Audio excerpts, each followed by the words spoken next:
Hello everyone, it's Tracking Pat, and in today's video we're going to talk about the file types using the ProtoTRAK RX series. Now I'm going to be showing you on the RMX, but pretty much everything I'm going to show you works exactly the same in the lathe version as well.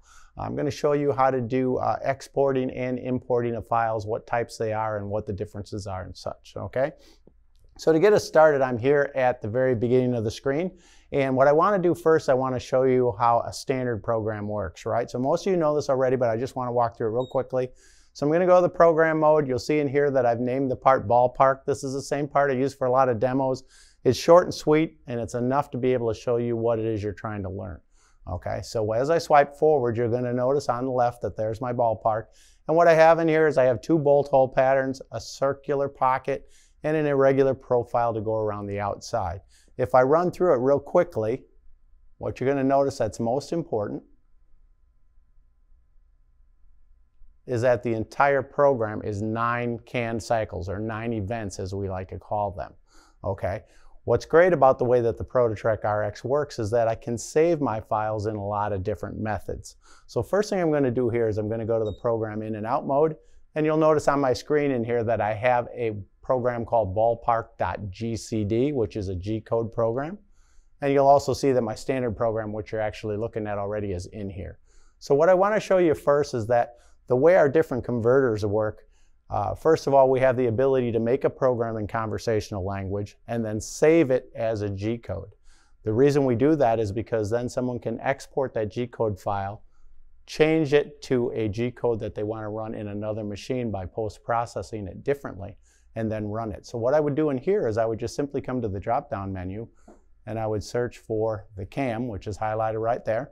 Okay, touch that and then hit Save File. And you're going to notice in here that now I've got a program file name called ballpark.cam. The next thing I could do is I could save this file to run in an older generation ProtoTRAK. For those of you who have older models like MXs or M controls or AGE controls, they all use a file extension of .mx2 or mx3 determined by whether it's a 2 or a 3-axis program. I can still write a program here and run it in them older controls. And the way I would do that is I would simply come down here to my file types and look for where it says .mx3, and then I'm going to push Save File. Now when I do that, I'm going to get an error box that says, hey, the file name won't work in the older control. Do you want to save it anyway? In this case, I'm going to say yes. And the reason for that is even though it made a program that says ballpark.mx3, the MX3 won't be able to read it because it only uses numbers. So all I'm going to do here is I'm going to highlight that. I'm going to come into here. I'm going to move the keyboard just so I can see what I'm doing here. Okay, and I'm going to backspace that name out of there. And the actual program name when they made this way back when was 111291. And then I'm just going to push Rename. And you'll see that it changed the extension, or the extension stayed the same, but they changed the name of it actually. Okay, so I'm going to close that. Another thing might be that you have a PT4 product. It has a PT4 extension. That would be an S control or an SM, an SL, or an SX product. Okay, if that's the case, the process is the same.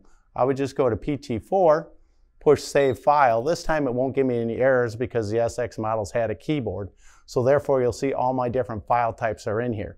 So the advantage to this is that I can make a program in my ProtoTRAK RX and then I can save it and run it in the older models. Now there are some things you got to keep in consideration. I can't make a program in here that has events that the other product does not actually support.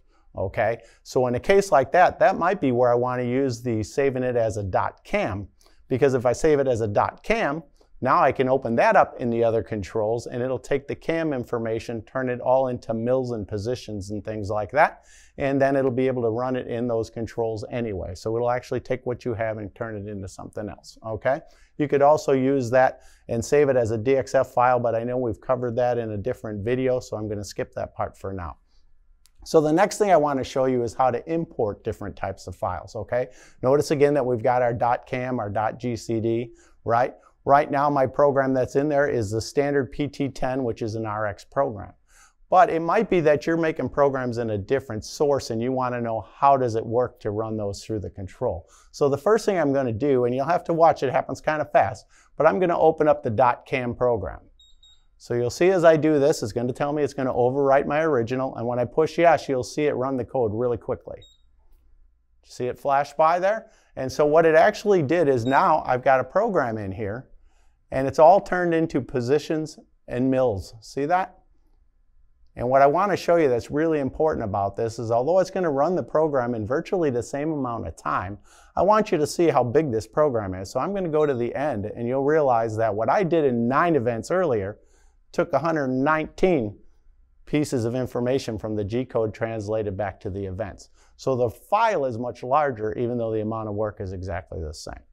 Okay, the next thing I'm going to do is go back to the program in and out mode, and I'm going to open up the G-code file as standard. So this is a GCD file, so it says again I'm going to overwrite. I know that, I'm going to say yes. And this time I can't go to program and I don't have a look section. The reason is because it stays in G-code. So what I have instead is if I go to the edit mode, I have a G-code editor, and you'll notice in here that I have all my lines of information and I can change different parts of the G-code in order to make it do exactly what I want to do. You'll also notice that now it's 239 lines of information in order to do what we did in 9 simple events in the ProtoTRAK. But the great advantage to GCD is really if I'm programming a part that actually is doing 3D work, okay? If I'm doing that type of work, you're going to have a much larger file, but it's going to run it much easier and be able to flow a lot faster by leaving it in G-code and just editing my feeds and speeds and things like that accordingly, okay? Now also, just so you know, if I go back into here, I can open up an MX3 program and it'll turn it into a PT10 file. The same thing would be true if I open up a PT4. It's just going to translate it back into the regular code that you're used to seeing with all of your events, and everything will work the same way. If I've got options in the PT10 like depth of cut or something that isn't in a previous model, it'll leave that question blank and have you fill in that part, but the rest of the file will be there and work this way that you're normally going to see it, okay? So this should give you a little bit more clarification on how it works, what kind of files can be imported, what kind of files can be exported. As you can tell, the ProtoTRAK RX is very versatile, so it'll run with any other product you've previously bought from us. And with the cam out and the cam in, you also can use other things from people's computers for different CAD/CAM systems, or also be able to export that G-code file so that you can repost it to run in something else. I hope this is beneficial to you. I know there's been quite a few questions, so we knew it was long time due that we did this. And if you have any other questions, please make a comment at the bottom of the video and I'll answer it as best I can. In the meantime, I'm Tracking Pat, and remember to keep on tracking.